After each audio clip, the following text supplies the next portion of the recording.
Is having high LDL cholesterol going to cause you to develop plaque in your coronary arteries faster? Is having a high ApoB going to cause you to have a heart attack sooner?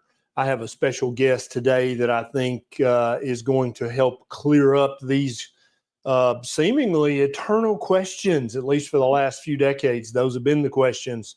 Today, I have the honor and pleasure of once again having the esteemed Dave Feldman. Hello, Dave. Welcome back. Hey, Ken. How are you doing? Son, I'm great. It's a pleasure to chat with you again. I know you've got some new information to unpack for everyone. I was just thinking, how many years has it been since you and I first met on the first low-carb cruise that I ever went on, when you were talking about the LDL particle being like a little UPS truck that picked stuff up and dropped stuff off? Oh, yeah. And drove around and did lots of things, one of which was carried cholesterol.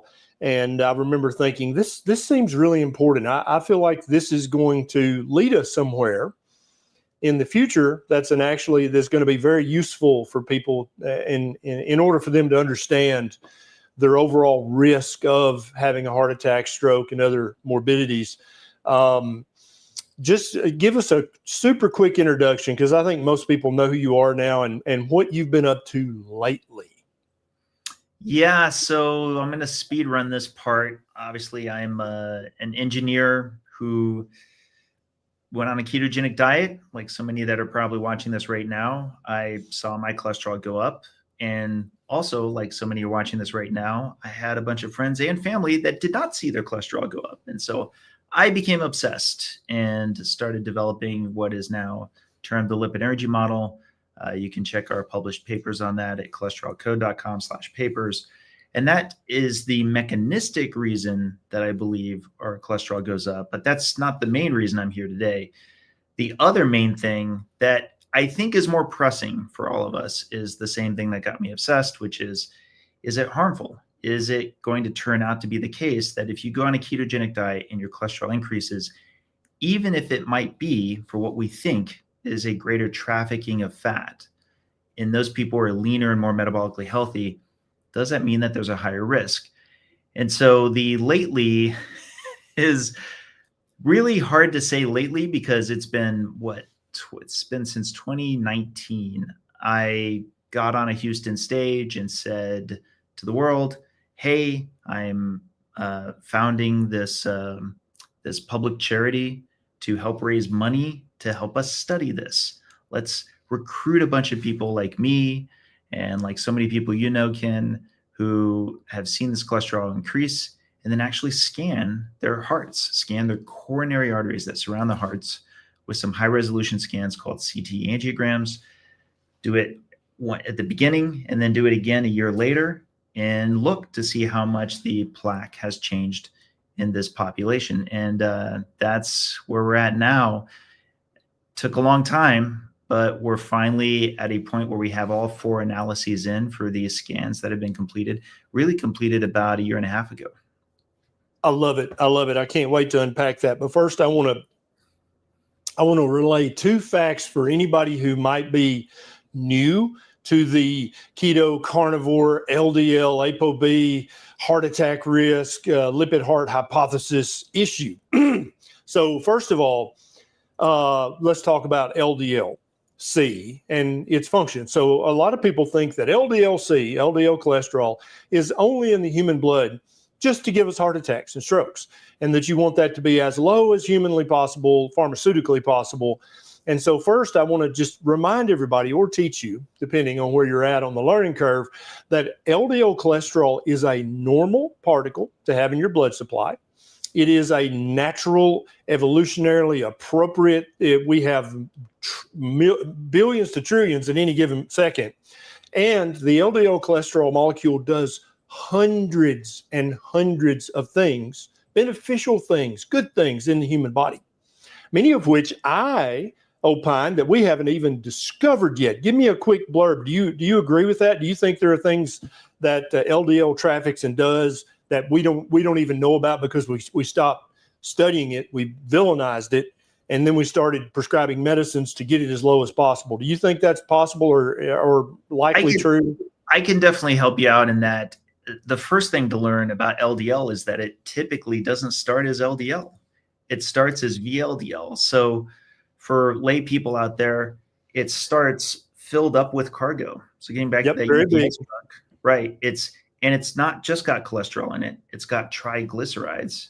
You usually hear triglycerides in a bad way, but if you're powered by fat, that's a fuel. That's a fuel source. But it also has fat soluble vitamins A, D, E, and K. All of that is packaged into these VLDLs that your body ships around. And what you could say is that the job of this big, container is to start big and get small. It's supposed to drop that cargo off around throughout the body. So yeah, I realize that there may be some debate and some controversy with regard to its final form as an LDL, but when it starts out as a VLDL, there's just no question that its cargo being delivered successfully is a big part of the story. And what you tend to find is in people who have problems, that's why the triglyceride level becomes so associated with bad things. Is if there's a problem in delivering those important lipids that we need throughout the body, that's the sign. And I by the way, I got your most recent edition on the book with blood work. So I'm excited to Common Sense Labs, yes. read it. I don't know if you knew this, but we happen to both be interested in blood work. Yes, absolutely. Absolutely. Now, and then the second part that I want everybody to know is my personal experience, my view of the anecdotal evidence. When somebody adopts a high fat, low carb, either keto, ketovore, or carnivore, about 1/3 of the people who adopt that diet and stick to it, their cholesterol, their LDL in total actually go down. About 1/3 of people, their LDL cholesterol and their total cholesterol stay about the same. And then about 1/3 of people's LDL cholesterol and total cholesterol go up. And then about 1 to 5% of people, it's a little cloudy. 1 to 5% of people, they have a marked elevation in total cholesterol and LDL cholesterol.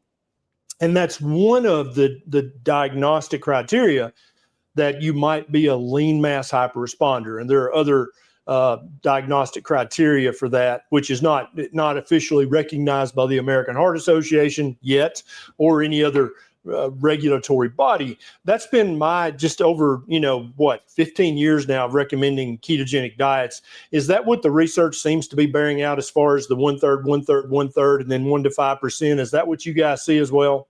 Well, we're actually published on this, and this brings us back. Listen, here's the good news. Here's the good news for anybody who's watching right now. If you're taking on keto because you're overweight, we published a meta-analysis on 41 randomized controlled trials that have at least one or more arms for the ketogenic diet. And for people who have a BMI of above 25, if it's say 35 and above, your LDL cholesterol typically goes down as you're on your way to greater metabolic health. If you're a BMI of 25 to 35, it typically hardly changes. It's mostly for those people who are 25 and below, especially leaner, that are going to see the marked increase in cholesterol. And to the 1 to 5% you're talking about, that's like our good friend Nick Norwitz. He is very lean, very active. That's the prototypical lean mass hyperresponder. So to really emphasize, the reason why it's a more recent phenomenon and why we didn't see it as often in like the age of Atkins is because mostly those folks who were taking on a low carb diet then were people who actually were just trying to lose weight. Only more recently do you have people like Nick who are treating his ulcerative colitis, or you have more people who are treating now metabolic diseases of the mind that we're seeing more and more efficacy for. Those are the ones who tend to see this. So to be fair, if you're concerned that your cholesterol might increase, but you're looking to lose weight, it's probably more likely than not that your cholesterol will not increase substantially.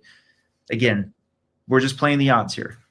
Yep. And the epidemiological research is very clear that having type 2 diabetes, having metabolic syndrome, being severely obese, having very high blood pressure, those are much, much provably bigger Yes. and more dangerous risk factors for heart attack than having an elevated LDL cholesterol. And so the research is quite clear on that, especially in women. But I think that's applicable to men as well, since they're the same species and contain 99.999% the same DNA. I think that probably applies to men as well. So we've got that out of the way. Now, I wanted you to explain also, before we dive into this, a lot of people have heard about the CAC score, and they know that that's a very quick CAT scan, very low in radiation, just takes a few minutes, and that gives you a kind of a measured, calculated score of how much calcified plaque are in your heart arteries.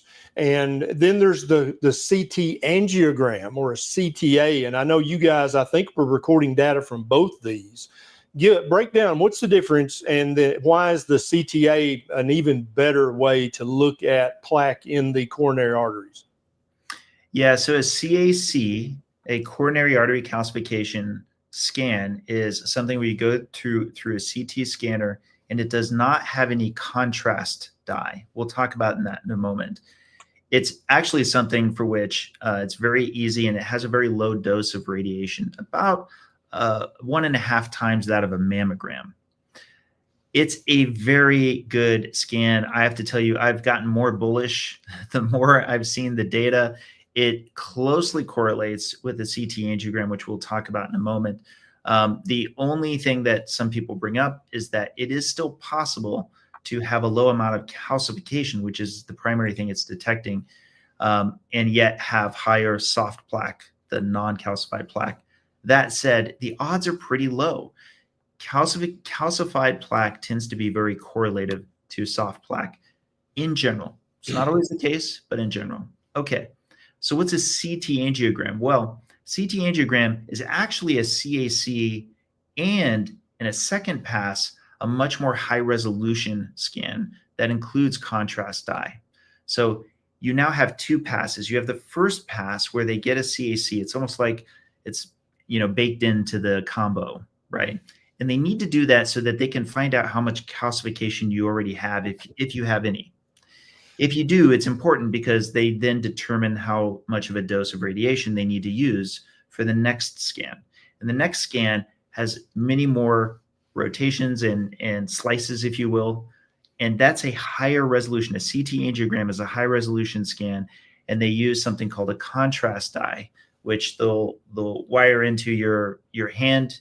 It injects some dye, and what's happening is that dye fills up your lumens, or at least lights up your lumens, so that they can be seen by the scanner.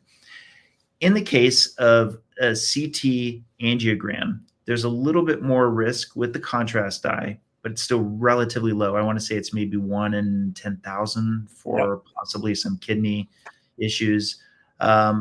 But then there's a bit more radiation, but the radiation dosage has come way down in recent years. It used to be something like, I want to say 20 millisieverts. I've had 2 CT angiograms. They were 2 millisieverts each. And that's a huge improvement.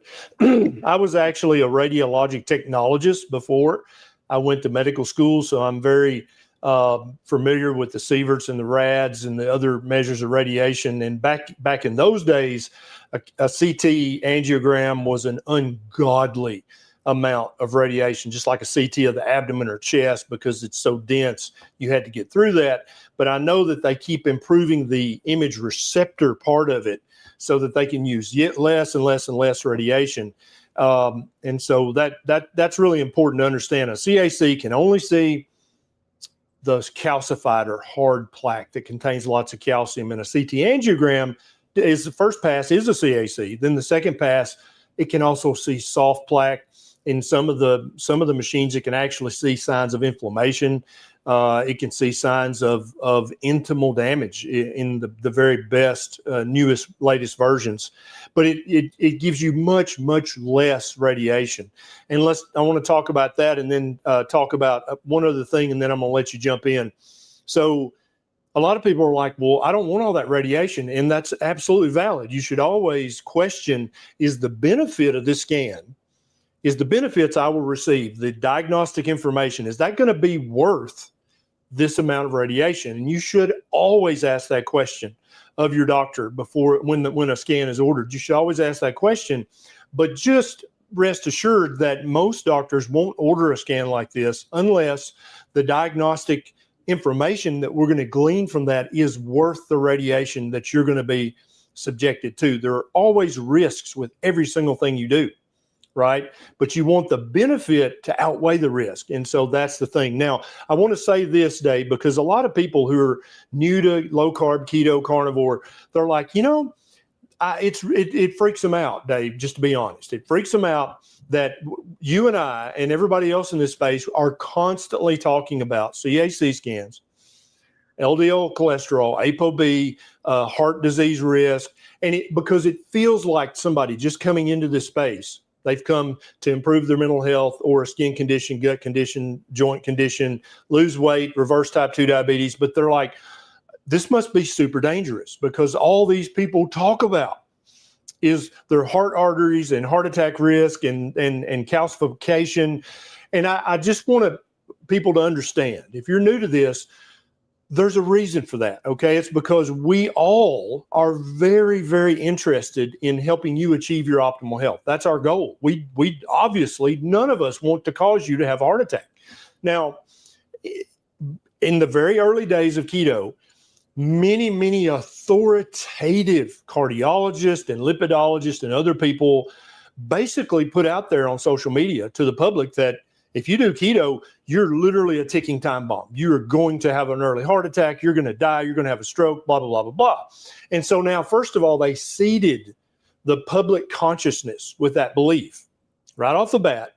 That's number one. And number two, people who are not following any diet, just eating whatever, not going to the doctor, of course, they don't talk about CAC scans because they don't give a damn about their health. That's why they're just doing whatever, right? So they've never had a CAC. They've never heard of a CAC. They don't know anything about that. And then the implication with plant-based diets or vegan diets, vegetarian diets, is that they are super, super heart healthy, right? So why would a vegan cardiologist, why would he even think about getting a CAC scan if you were vegan, vegetarian, plant-based? Well, that'd be a waste of money, and you'd be getting radiation for no reason because they believe in their hearts. They don't know in their minds. They believe in their heart that this is the heart healthiest, safest diet you can eat. So they just don't check these tests. They don't talk about them. They don't tell you, maybe we should get a CAC, because they just know you're on the right path, even though I think they're completely wrong, upside down and backwards. But I just wanted newcomers to understand that's why, first of all, out of an abundance of caution, Dave and I and others in this field have been saying, get your CAC checked. It's not because we secretly believe keto is going to kill you. That's not it at all. I secretly think keto is going to save you. And Dave is secretly trying to prove with research and data that keto is going to save you. And so that's why you hear so much more talk about all that stuff in the keto, ketovore, carnivore community, even the low carb community, than you do in the plant-based, vegan, vegetarian, Mediterranean communities, because those doctors, falsely, in my opinion, believe that the diet they're recommending is improving your heart health. And so I eventually would like to see a head-to-head study of 500 vegans and 500 carnivores who just started the diet. Let's follow those two cohorts for 1 year, 2 years, 3 years, and see what their CAC score does. That's just my personal, when I hit the lottery, that's going to be the first study that I fund. Okay, Dave, now you've got some updates for us, and I've babbled long enough. I'm just going to give you the floor and let you explain to everybody what the updates are, why they should care, and then I'll jump in with questions from either our audience, which, let me remind everybody, this was filmed in front of our live private community. They actually have the right and the obligation to ask questions from our guests. And we have lots of different people on this channel. And so if you'd like to be able to ask your own questions in the future, consider becoming a private PhD community member. Okay, Dave, the floor is yours. What's the latest? Well, actually, I did want to capitalize on that last point you were making, in that I've never felt stronger on the value of doing imaging. So it doesn't even matter what diet I'm on or that my family is on. If there's a concern, I mean, nothing beats the physical detection of the disease itself. So we're just lucky that we're in an age right now where the radiation levels are as low as it is. Just one last time, a CAC is only about a mammogram and a half of radiation. So just for reference, keep that in mind when you're thinking about this. Which is a very, very low amount. I think that's probably less than a chest X-ray. I think, no, I think a chest X-ray is less. I think it's 0.6 millisieverts last. So just a little more than a standard 2-view chest X-ray. Yeah. Yep. So yes, I didn't. So I've been having a little problem getting a PowerPoint working on my computer coming up to this, but I can speak to the slides that are in front of me. The last time that we had done KETO-CTA, it's worth emphasizing, we had 2 of the analyses of the 4 that we ultimately end up with now. The first 2 was what's known as a semi-quantitative, and the other is a quantitative by a company called Clearly. That's the April 7th paper from about 4 months ago. Now, the semi-quantitative is actually when the cardiologists themselves are using software they're looking through and they're capturing it. And that was looking not only really good, but on top of that, when we were filming the documentary, that's actually what's throughout the documentary. Now, there was an additional analysis called the Clearly analysis, and that's from the company Clearly. And it agreed in the 2 major findings that we have in the April 7th paper. The first is that plaque predicts plaque. The likelihood that you'll have future plaque progression was associated with whether you had plaque at the baseline scan. So when participants had plaque at the baseline scan, it was more likely they would have more plaque progression in the future. Now, again, it's not a guarantee, but it's a commonality. The second was that there's actually no association between LDL or ApoB and the progression of plaque, not at all. And this included in both the semi-quantitative and the Clearly data sets. Now, that said, I do want to emphasize that there was a difference between the 2 with regard to the degree of plaque progression. There was enough of a separation that we wanted to look into it a little bit closer with the company Clearly. And a lot of that's actually still in negotiations, which has been something that I presented on when I was describing this data from before. But I think that's an important thing to draw attention to, because only now, and like I want to say the last 3 weeks, was I able to present, and because all 4 analyses were in. Heart flow is the 3rd analysis that came in. That's a quantitative data set, like Clearly. And Q-angio is in fact the pre-specified methodology of this study. That took the longest because it's the most labor intensive. It took around 2 to 3 hours per scan. Dr. Budoff and his team had gotten that completion. So when I say I have results, it's going to sound like I have a lot of different results, but in truth, these are all 4 analyses looking at the same 200 scans. That part's important. Think of each of these as kind of like a different lens, right? Yep. So with that said, there is the actual pre-specified endpoint itself. The pre-specified endpoint is for the non-calcified plaque volume percentage change. And what we reported from before, I believe, is 80.6 for Clearly, which was part of what kind of got me interested in understanding what had happened and why we wanted to do the quality control pass. For heart flow, it's 6.3% cohort-wide. And for Q-angio, it's 39.8%. Now, why I want to add some additional context is, obviously, Ken, you can tell those are very different from each other. The reason for that is when we were choosing the percent change of non-calcified plaque volume, it was in 2019, 2020. And that was when a lot of longitudinal studies were using cohorts that typically were not very healthy and low in plaque. So a percent change in non-calcified plaque volume was actually fairly common, but it was losing ground to what now the industry is more interested in, which is known as percent atheroma volume. So Don't worry if these terms are getting kind of lost on you. What's of greater relevance is beyond this percent change in non-calcified plaque volume, non-calcified plaque being the non-calcification. We go into these other metrics, but before I do, let me explain why having a low level of plaque makes it more difficult, because the lower you go, the more you've got error rate, the more you've got machine level changes that can make things seem more outsized when comparing one to the next. Do you have a kitchen scale at home there, Ken? I have a bathroom scale. We don't weigh stuff in the kitchen. We just cook it and eat it. No, there you go. All right. So if I grabbed, say, 4 bathroom scales from Walmart down the road from you, and you weighed yourself, you probably expect that they would agree with each other a lot. However, let's say that do you have any animals there? Any small animals? Chickens, sheep, cows, dogs, peacocks now. Yes, lots of animals. Okay, so let's say we grab a chicken, and then we weigh them on the bathroom scale, right? Do you think that there would be a greater variability between those scales with the chicken compared to you, Ken? I think that probably the heavier the thing you're weighing, you would expect to see a greater variability in the result. Would be well, actually, no, I think I'm going to reverse that. I think there'd be more variability with the chicken than with me. Exactly. Because, yeah, I think that's true. Yeah.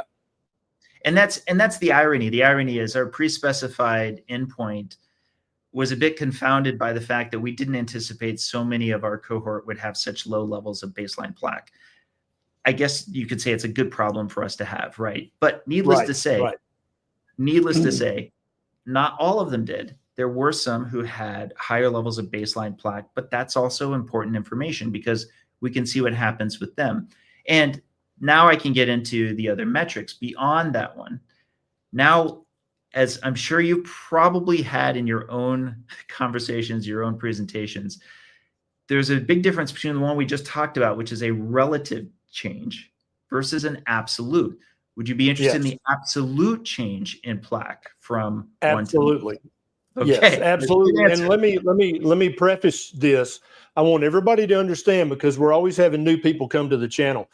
The people in this cohort were eating a very high fat, very low carbohydrate diet for how many years on average, Dave? So when he says that their CAC scores were so low that it was messing with the variability of being able to tell if how much progression there had been, these people had been eating high fat, lots of animal fat, lots of cholesterol, very low carbohydrate. None of them were vegan or vegetarian for 4 years?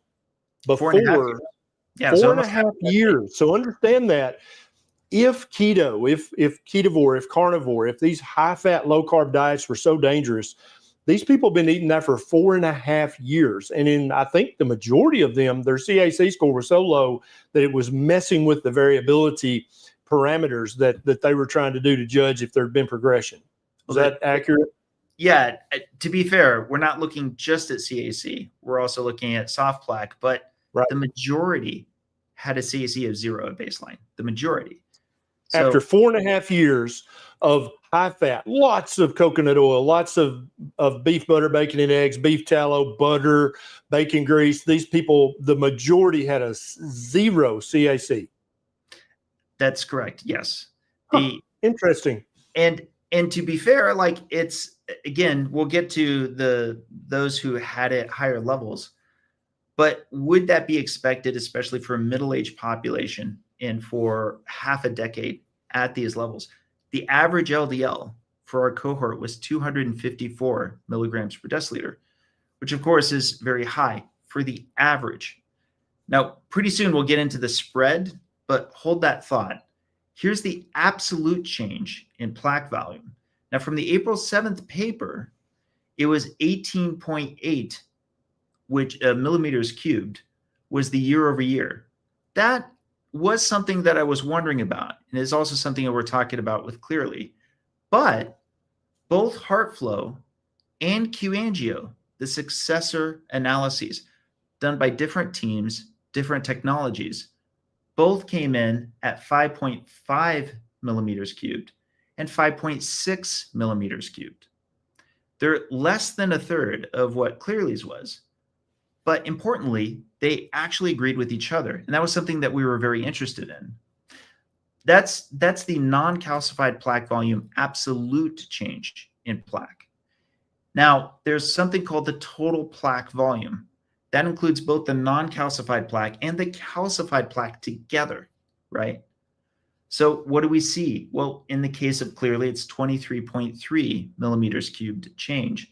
But HeartFlow had 5.5 millimeters cubed and QAngio 6.6. Once again, very close to each other. But now I want to get to that one that I was talking about earlier, percent atheroma volume, PAV. How much did they agree or disagree in this case? Well, in the case of Clearly, as we reported in April 7th, it was 0.8, which did surprise me again, because the baseline was 1.6. So going from 1.6 up 50% seemed a bit unusual because the average age of our cohort was 55 years of age. So middle age, and we just happened to catch them by the Clearly watch data. it. 55 is not middle age. What are you talking about? Oh yeah, fair enough.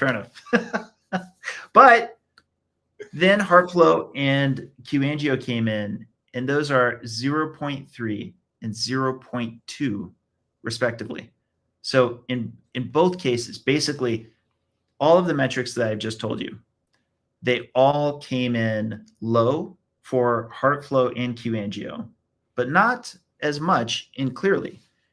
And that's why we're especially interested, because in the case of Clearly, when we brought this to their attention, when Citizen Science Foundation got the raw anonymized data, I did go ahead and reach out to them to say, there's a report that I can't share, but that we've engaged a formal process with. But in sharing that with them, they agreed that we should go ahead and do a quality control pass. Unfortunately, they've shifted gears since then, and so now we're kind of in a little bit more of a formal process. But the bottom line is, we want to get all of these analyses confirmed or disconfirmed for their validity. And thus far, not just these two quantitative analyses, but also the semi-quantitative one that I mentioned from a little bit earlier, all three of those agree on what is cohort-wide a lower level of plaque, again, for the cohort. Now, I want to throw on the brakes for just a second. I want to bring it back to the progressors. Just as I would expect in any cohort of, sorry to say it, middle age population, particularly mostly male, you are going to find some rapid progressors. I would expect this in a population of vegans. I would expect it in a population of athletes. I would expect it in a population of people even on a cholesterol-lowering medication. You tend to have, it tends to be heterogeneous. Some people often have rapidly progressing heart disease and just don't know it at all. And it's worth taking a moment to be responsible and emphasize that we did have a fraction. It's not a lot. I want to say it's somewhere in the neighborhood of like 6 or 7 of the total of 100. That I'm happy they got imaging because they could also understand better where they're at. Now, yes. That said, I want to draw attention to something else. We also had regression. We also had, in both HeartFlow and QAngio, double-digit number of folks, not a majority, but a sizable fraction, that saw less plaque in their second scan than their first. Yes. I'll responsibly say that cohort-wide there was an increase, even if it's a very small increase. But the fact that we have regressors at these levels of LDL and ApoB was, of course, very exciting for us. Yeah, and let me restate that, and you tell me if I get this wrong. So there was a small minority of participants in the study who were eating a very high-fat, low-carb diet, whose CAC progressed, but there was actually twice as many in the same cohort, also eating high-fat, low-carb, keto carnivore, who their CAC score regressed or got lower. You said about 10% of people, their score actually went down. About 5% it went up. Is that accurate? And they were all eating a very high-fat diet. What I would rather emphasize is that cohort wide, there was an increase. Most of the increase is very small increase of those who did see an increase. Yep. There were some who would be qualified as rapid progressors. And the ones who would be considered rapid progressors see a plaque level comparable to what I was explaining just now with Clearly, where there's like, say, a 50% year over year. That's why seeing it cohort wide was a bit surprising to me. It's why I was excited that we were going to have other analyses. Now, would it have been predicted that we even would have, I believe it was 15 in the Q-angio set, and I believe 33 in the heart flow set, that would have lower plaque in the second scan than they did in the first? No question, that wouldn't have been predicted. And the two scans were roughly a year apart. Correct. So you said in one of the analyses it was 30% because there's 100 people in the cohort. Yeah, 30% of those people, it went down in one of the analysis. Yes. Now, I have one more thing to say. To Yep. be intellectually honest, you know how we were just talking about the scales, right? Yep. I would not be surprised if some amount of that is statistical noise at those low levels. Absolutely. But also, to be intellectually honest, that goes both directions, right? Exactly right. So that's exactly some amount right. of the low progression could be regression. Some amount of the low regression could be progression. The larger, more interesting thing is, hey, is it so low that it's difficult for a good proportion of our people to even measure a change in plaque? That's exciting in and of itself. That's, I think, so newsworthy, and I'm so appreciative that we finally get a chance to see that. Oh, I love that. And so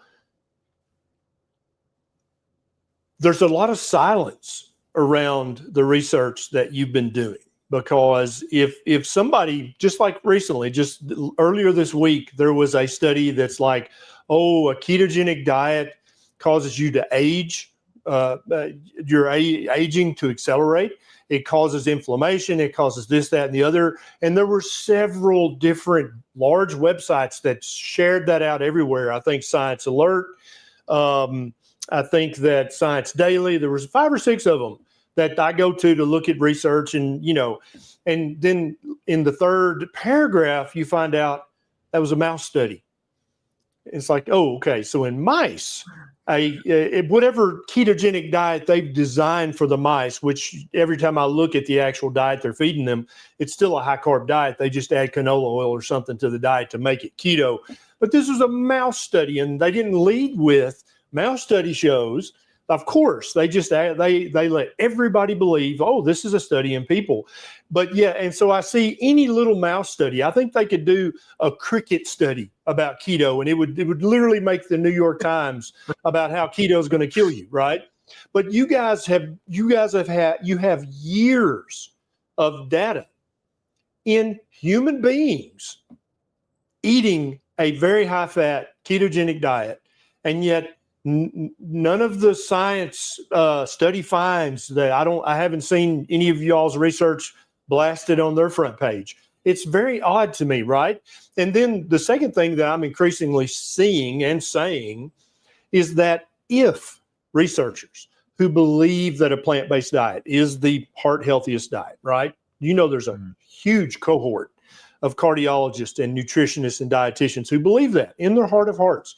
If they truly believe that, there's 1 million people around the earth right now eating a carnivore diet. And there's many, probably 10 million, using a ketogenic diet to improve their health.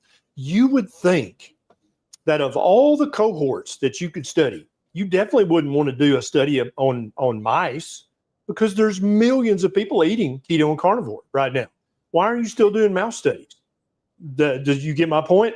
And then if you're a PhD at Loma Linda University in California, and you just wanted to just shut down the meat heavy ketovore, carnivore people, like I'm sick and tired of all their misinformation, I'm just going to reach out to 100 of these people eating meat heavy keto or ketovore or carnivore, and I'm going to study them, because I know I'm going to compare them to 2 cohorts, one that's eating high fat keto carnivore, one that's eating low fat vegan. and we're just going to follow them for a year, because you guys you're doing this. You're following people for a year. This is a doable study in human beings, not in crickets or mice. That would clearly shut the carnivores up and shut the keto people up. If in fact these diets were causing just rampaging heart disease. Does that make sense, Dave? Like, that would be the population you would want to study. In fact, I think that's the reason you chose this population to study, was because they were demonstrably eating this diet with huge amounts of fat and very low amounts of fiber and carbohydrates.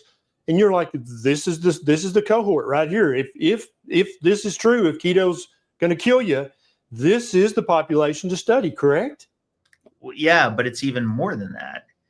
You didn't have to specifically have a designated diet. You just had to have the high LDL. So importantly, Ken, what is it about saturated fat, for example, that is considered so harmful? It's the presumption that it'll increase your LDL. Beyond increasing your LDL, what is harmful about saturated fat? Nothing that I can detect. But what would a vegan researcher say? I've actually asked this exact question many times, because so much is built on top of the lipid hypothesis to push back at the ketogenic diet. And to be fair, if indeed the lipid hypothesis is true, we have the perfect population to study to find out if there's a direct signal. Now, it is worth, by the way, emphasizing, because you kind of gave me the perfect segue. What happened following the April 7th paper, I think was a great level set for the kind of wins that we're looking at. So when we did the match analysis, which is before we had the longitudinal data, you remember the match analysis, we had our cohort's baseline scans compared to another study called Miami Heart. And when you compared the two, they were statistically no different.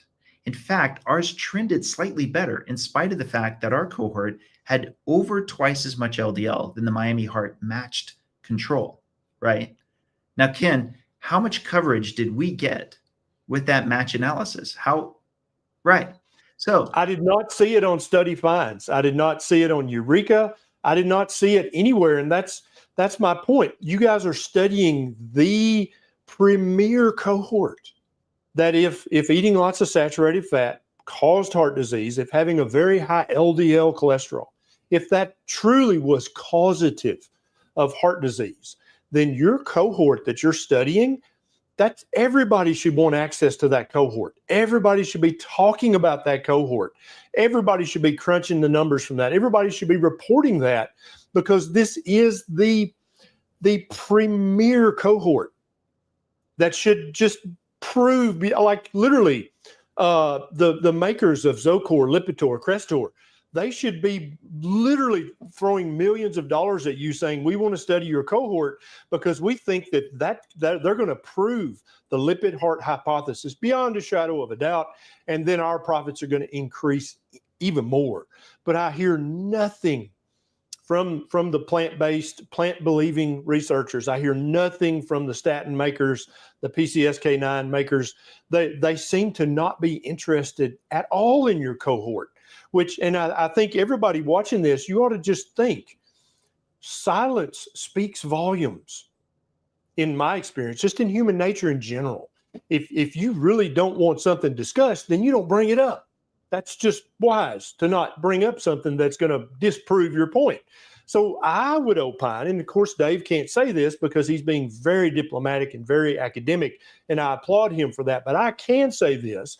I think this reveals this lack of interest from the plant-based researchers and the plant-based dietitians and from the statin and PCSK9 makers, the complete lack of any interest whatsoever in Dave's research and Dave's study. I think that silence speaks volumes, and I'll let you, the educated, common sense listening audience, I'll let you decide what their silence is actually saying. Sorry, Dave. No, I couldn't agree more. And to everybody who's watching, I definitely implore you to listen to whoever is on either side who continues to engage the data. who continues to maintain the dialogue. Both Nick and I kind of, it's a 3-man band because, but Adrian's actually busy doing a lot of real clinical work and so forth.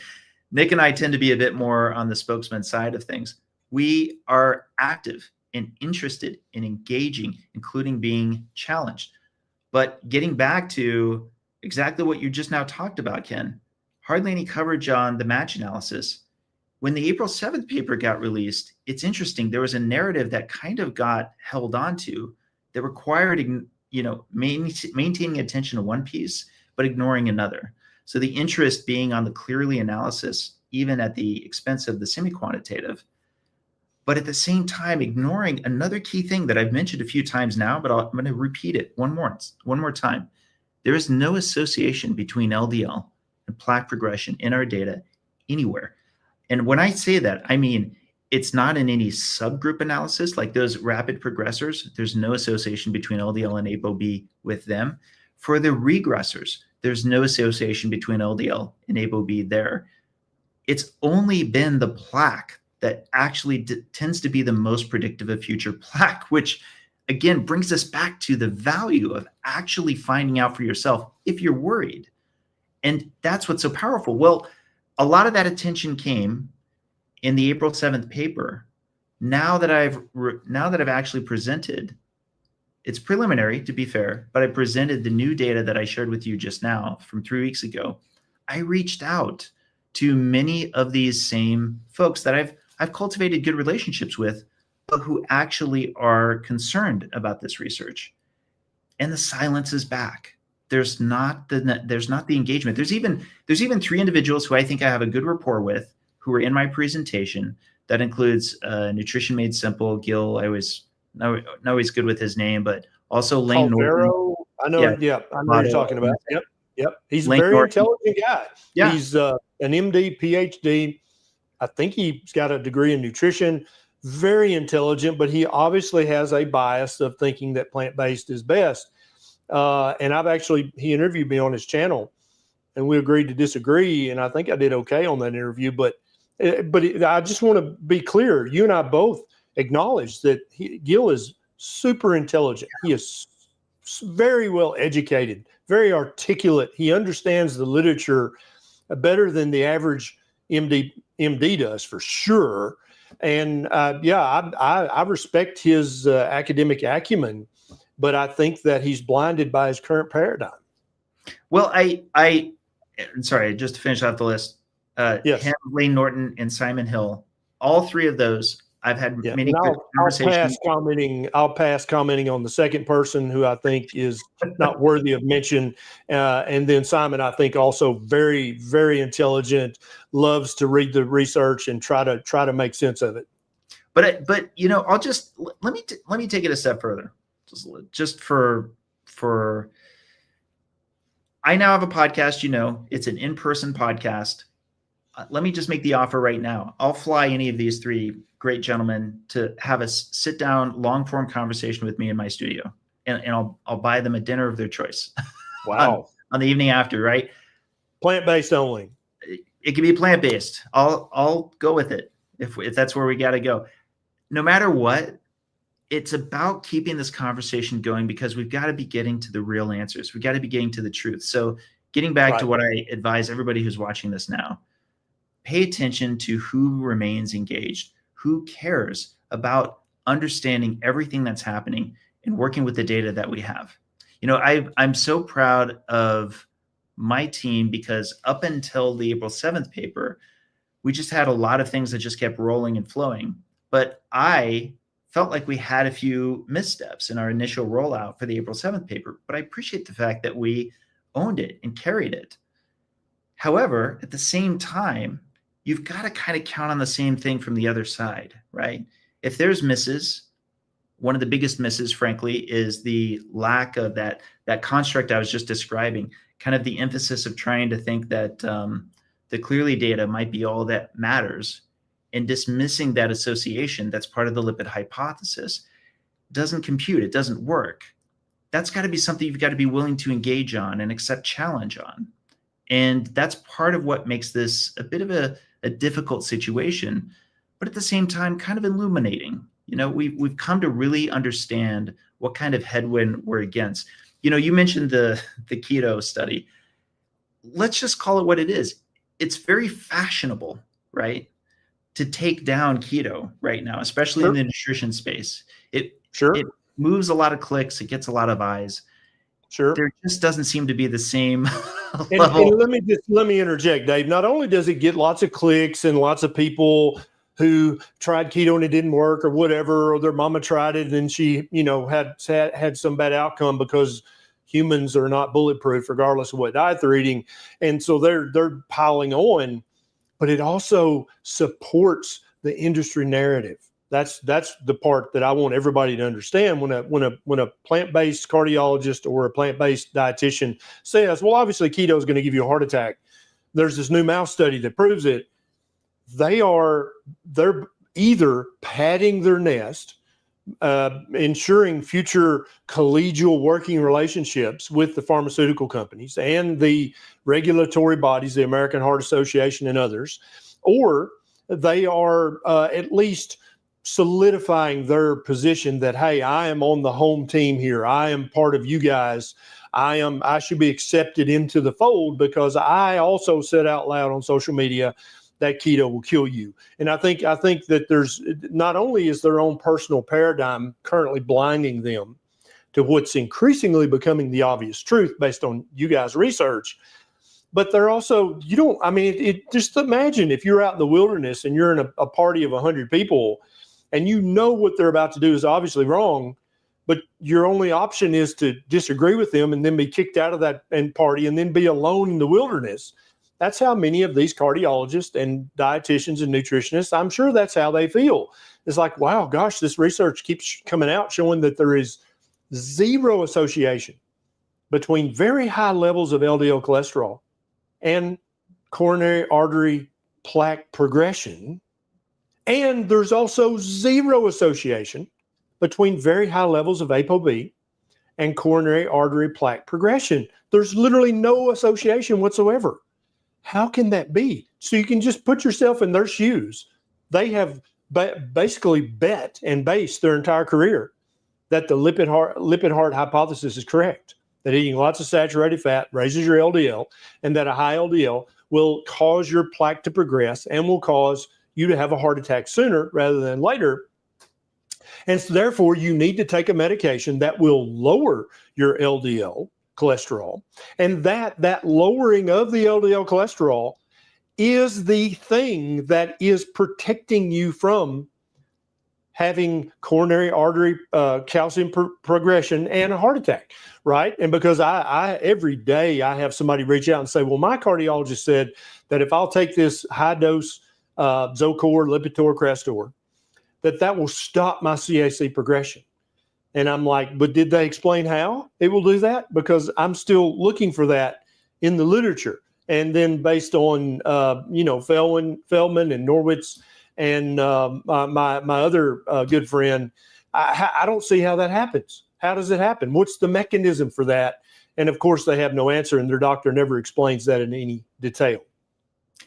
Now, I'll do the due diligence thing. Thing number one, I know if some of my colleagues were here, they would say in the circumstance where you are a rapid progressor, right, then they themselves, this isn't me, but what they would say is then you should consider taking steps. And I know many low carb doctors would say, and that includes taking steps on various interventions that might also reduce LDL. The other piece is, if I'm wanting to be as good a scientist as I can, I'll give room for it's possible that years later, there may be some association that emerges. Right. And in the case of our cohort, this has been kind of known for some time. We're in the process of getting 5-year scans approved and through an IRB. And that would start. So in other words, there would be literally a 5-year gap between their first scan and scans that would start next year. So, for example, somebody who got their scan in October of 2021 would get their second scan in October of 2026, their third scan in October of 2026. And therefore, that would be very golden data really data unlike anything you've ever seen in imaging before, because again, they've been at 4.5-year average, nearly half a decade, and then you add another half decade. And again, I want to be a good scientist. It's possible an association emerges, but would I bet that the lipid hypothesis just kind of snaps into place? That to me feels like a stretch, right? Yeah. Yes. It's possible that there's some association that emerges, but again, I'm having a tough time here because I've seen these numbers. I've actually looked at it, and I don't want to get too much into the geek zone with you, but I'll just say that we know that the thing I talked about at the very beginning, the reason why a lot of people, their LDL goes down when they're working with their obesity and they're coming back to something healthier, or even if they don't become lean, why their LDL goes down is it gets back to that failed trafficking of fat, right? Those triglycerides, when they're coming down, there's less of that traffic jam. That, I believe, is upstream from the reason you have higher LDL. So this gets to the heart of causality itself. Is the higher LDL that we see in metabolically unwell populations, is that association with atherosclerosis have the same root cause? That's why we always need to do this, Ken. We always needed to study people who are metabolically healthy and who may in fact have higher LDL because they're trafficking more fat, to see if that's the true common denominator. We always had to do this. And now here we are, we're doing it. Yep. I love that. Now I want to ask a question that you, as trying to be a good scientist, you're going to be like, yeah, that's a little dicey to talk about, but this is a question that all common sense people will understand. And let me preface it by saying this.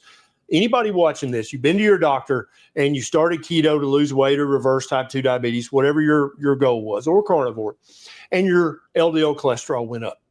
Did your doctor say, gosh, that there's a tiny increased risk that this might cause a heart attack? We probably need to get you, at least consider getting you on a statin just to lower that LDL. Or was your doctor inflammatory about it? Was it almost like a scare tactic? Did your doctor become emotional? Like, oh crap, you're a walking heart attack. We've got to get you on Crestor right now, the highest dose we can do, or Repatha or Praluent. Did your doctor get emotional? And then if God forbid, you said, yeah, I don't really want to take that.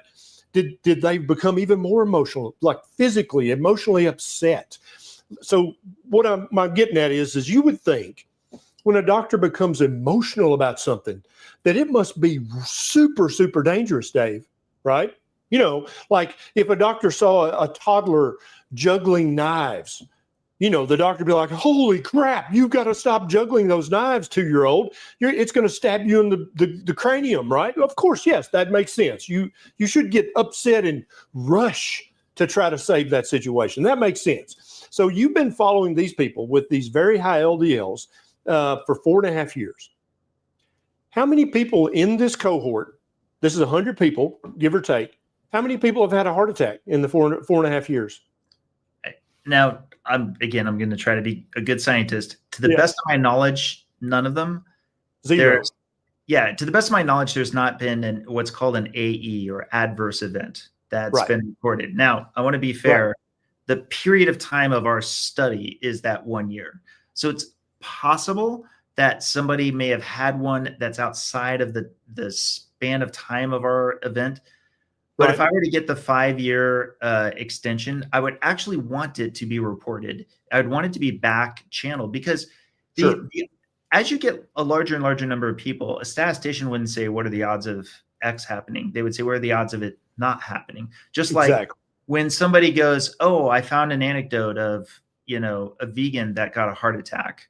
Right.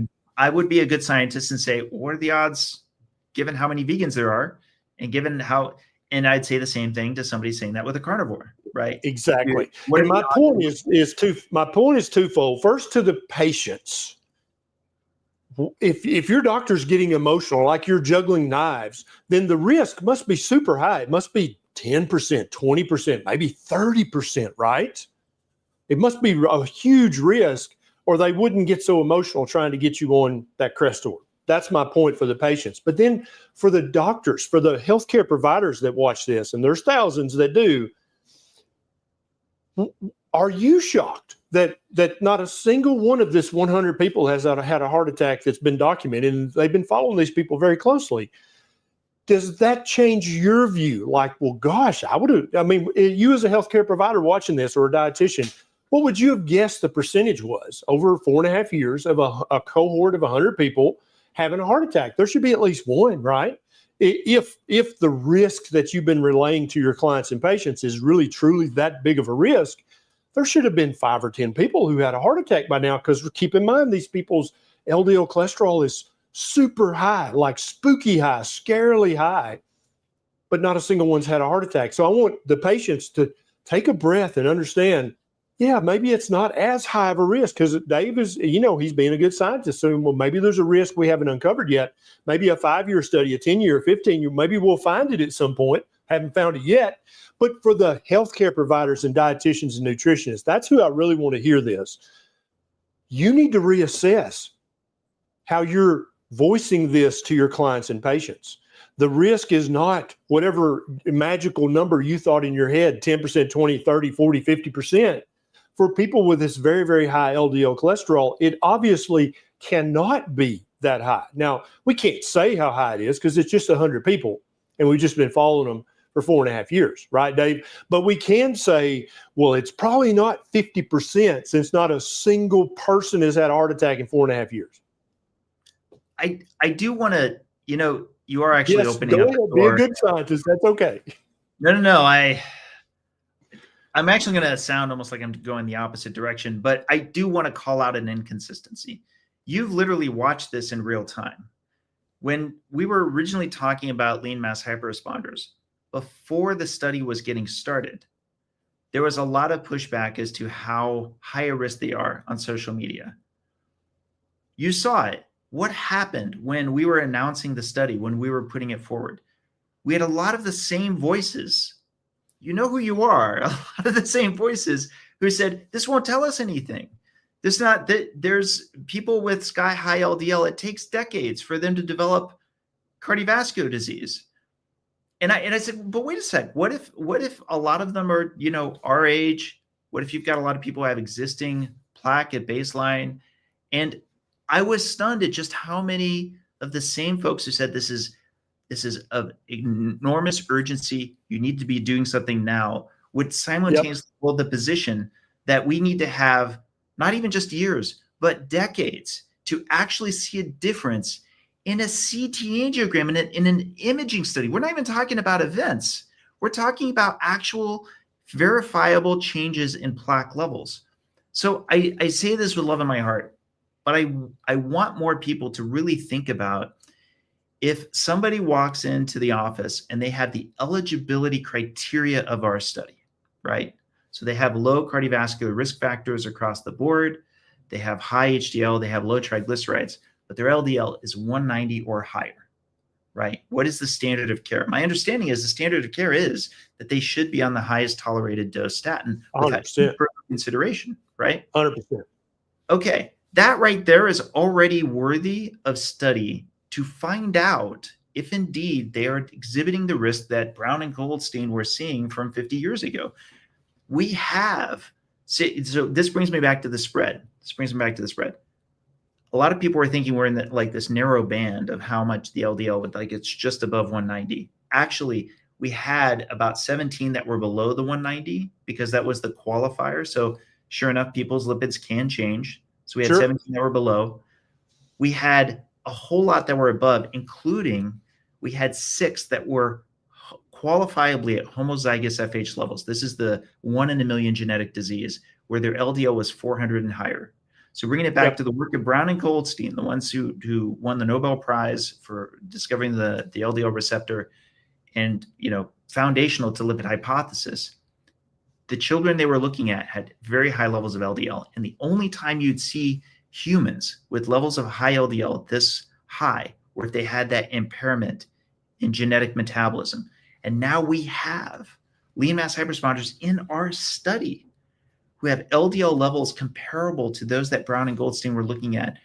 Of course, you would expect you would expect to see some progression in plaque, given that Brown and Goldstein were seeing it in a matter of a few years. Right. And that's that symptomatic yeah, cardiovascular. and that was what they reported, is that we're seeing this increase almost year to year. But now it seems that the plant-based people are holding these two incongruous things. First of all, your study, I think there were several that spoke out and said, well, the ethics board shouldn't even approve this study. Right. This is dangerous. But yet at the same time, they said, oh, well, it's going to take decades. You can't study this for 3 years, 5 years, 7 years. That's not going to show anything. But yet it was unethical to perform the study. How can you hold those two incongruities in the same human brain at the same time? I'm unclear how that's possible, but they were somehow able to do it. And I think many continue to hold that in the same human brain at the same time. One more question. I know you and Adrian and Nick you guys are studying this particular question, but also you guys are constantly brainstorming and trying to figure out and think about this kind of circumspectly. If it's not the very high levels of LDL, if it's not the very high ApoB, we've known for years in medicine, if you read your literature, that we've known that statins have an anti-inflammatory effect. And many healthcare providers opine that that's actually how they reduce your risk of having a coronary event, if they do at all. That it's probably the anti-inflammatory part of that, which we could do with low-dose colchicine or low-dose aspirin or low-dose ibuprofen without all of the side effects that can come with the statin. What is causing the progression in these rapid progressors if it's not the high LDL and not the high ApoB? This is just theoretical. We're talking now. What are you guys with your three very large brains put together talking about this over a keto coffee or a steak? What do you think it is? What is it that's causing this rapid progression? Well, in some. I can only speak to myself for those, and again, I take it outside of diet or even LDL per se. First of all, I'm a believer that plaque is not instantaneously shifting gears. So for example, let's say that you were not living the best life right up until, let's say, age 52, right? Then right at age 52, you went into what we would magically know right now is the perfect protocol, perfect diet, perfect lifestyle, etc. Do I think right then all plaque progression would just instantly halt and possibly even regress? I don't think that. Once you learn more about the immune response, you learn things like inflammation is a process. At the sites of inflammation, there's work the immune response has to do. There's the coagulation cascade. There's the macrophages that have to get in and actually perform not even just things like hemostasis, which is just kind of stabilizing things. There's something called efferocytosis, which is really fascinating if you can take some time to get into it. Then you have things that are really fantastic about the human body, such as if somebody has a deep occlusion, you can sometimes find it, depending on their own health status, that their body will actually make, it's called neovascularization, will actually bypass it, right? Yep. Okay. All these things take time. And the problem is that freeway that is the 60,000 miles of our vasculature never closes. Ever. It has to stay open at all times. So it's the engineer in me is excited about how complicated this problem is, right? But you think about construction that's off to the side of the road that you're in and the town that you're in. That's a lot of what's going on inside of your arteries. And the reason the coronary arteries are special is, unlike almost anywhere else in your body, it's where a lot of the highest pressure is.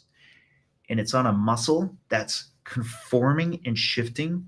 So imagine, I like to use roofers, right? Like if I was roofing my own house right up here, putting the shingles in would be a piece of cake. But imagine I'm out in the Florida Keys off the edge, It's the hurricanes going. I'm trying to like it's tough. It's tough to reconstruct tissue in that area. It's a very deep and difficult problem.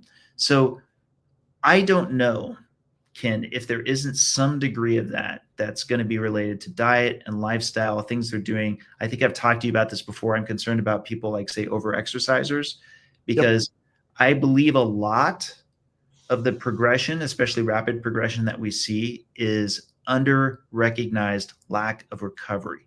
So if you don't have enough fasting, if you don't have enough sleep, and if you don't prioritize recovery from things like exercise, like stress, I think those all contribute not to just the progression independently, but the lack of repair. That's my Dave theory.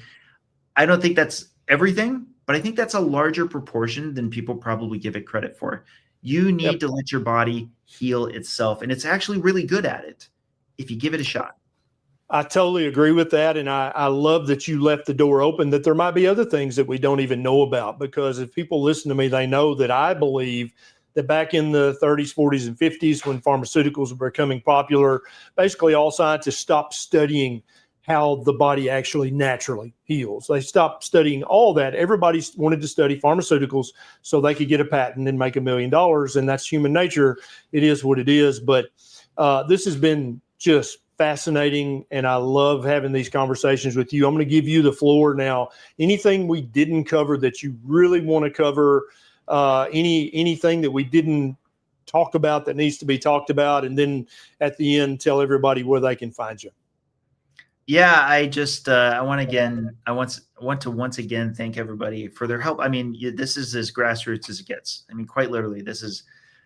I'll concede, I thought it was going to be shorter span of time that it would take to do this. But that said, the data has been so exciting, and this process has been so exciting, and the journey has been great. And as you know, the documentary is all going to be the better for it. It's quite a story. So I just want to just personally thank each and everybody who's watching this right now, who's helped us make every single milestone. I also want to give a special shout out to the Bazookies. They've been very, very supportive, not just in the funding with this study, but also with the filming itself. And with incidentally, these last analyses too, which we managed to get everything together and open up so much of this data too for everyone else to look at. So the Bazooki group is making the world a healthier and a better place on the daily. I can't thank them enough for all the work they're doing and the funding that they're giving for research just like this. I love what they're doing. Yeah.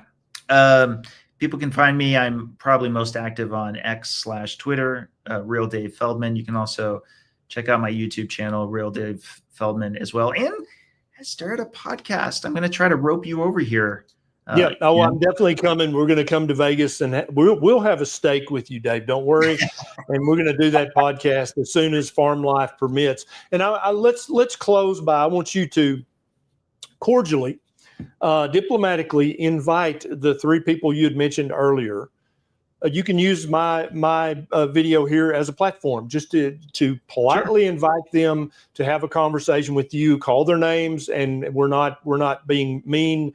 We just really want this conversation to happen. So, who are the three people you'd love to fly on your dime? I think you said to have a discussion with them about this issue. No, listen, part of why I identified these three gentlemen is I've had many great conversations, both public and private. I appreciate a lot of their opinions. And yes, one of them can be a little bit more rambunctious than the others, but that would be Gil Cavato. I hope I'm saying it correctly. Simon Hill and Lane Norton, all three of which have made videos on the KETO-CTA study. I'd love to chat with them about their analysis, because I do have a bit of cordial pushback, but by the same token, I'd love to entertain theirs. And sure, I'd love to, as I mentioned, the podcast is supported by Own Your Labs, and Own Your Labs on their dime would be happy to fly them out so that we could have a nice long form conversation right here in Vegas. And I'll get their meal afterwards. We'll have a nice dinner. So I think I love it. it'd be great. Listen, we've got to have more conversations. We've got to be able to engage each other to make this real. Otherwise, it's just going to continue to be as tribalistically distant as it has been. And nutrition of all places, health of all places, should be where we try to find more common ground. Totally agree. I love everything about what you said. Thank you, Dave, so much for doing this. If any of you guys would like early access to interviews like this and the ability to ask questions, please consider becoming a tribe member. We're actually closed right now for new tribe members because we're revamping. But as soon as we open back up membership, we'd love to have you. Thank you so much, Dave Feldman, for what you do. Don't stop doing it. I know you want. You don't need me to say that. Thank you, Dave. Have a great one. Thanks for having me, Ken. Bye-bye.